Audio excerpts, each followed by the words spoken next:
My name is Morgan Kristen, and this is The Spin. Today we'll be talking about David versus Goliath. The Reddit forum Wall Street Bets lit up with conversations to take it to the establishment. GameStop has traded over the last 52 weeks with a low of $2.57 and a high of $480. Since the beginning of markets, the big guy has taken advantage of the small guy, the so-called dumb money. But times, they are a-changin'. Someone uncovered the short list held by a hedge fund, Melvin Capital. They also started looking at short interest, shares sold short divided by the number of shares outstanding, and banded together to start buying these stocks. The squeeze was on. The short squeeze occurs when a heavily shorted stock rises in price, causing the short seller to buy more to minimize their losses. This drives the price even higher. The squeeze hit Melvin Capital hard as they needed emergency capital in the tune of $2.7 billion from other hedge funds to stop the losses from the GameStop short. The bait is now sitting at regulators' desks. Who is a con man, David or Goliath? Goliath has been able to short interest up to 140% of GameStop's float, meaning there's 40% more shares short than were out in the public. How can this happen?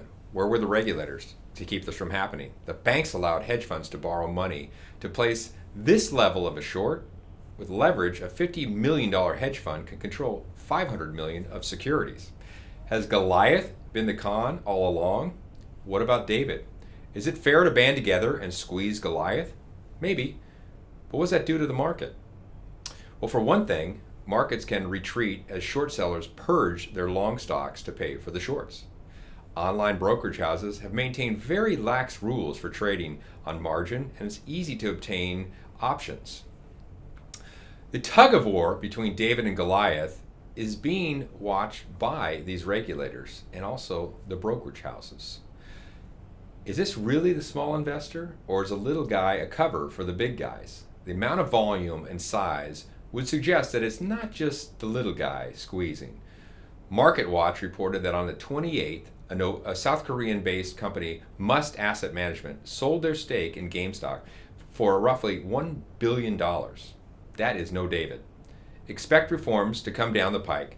TD Ameritrade and Robinhood are already starting to clamp down. My son reported that his Instagram feed is livid at Robinhood as they have placed limits on trading in certain stocks, one of them GameStop. The con of shorting more than a float will be looked at as well. And the con of a regular investor getting caught up in the euphoria and losing their shirt will also be looked at. Everybody else is making money. Why not me? Well, they're not. Herd mentality suggests they are, though. We are encouraged that the individual investors are getting involved in the market, taking it back from the establishment. But the concern is, will they retreat if they lose in this current mania? This reminds me of 1999, but instead of Reddit, everyone was on AOL chat.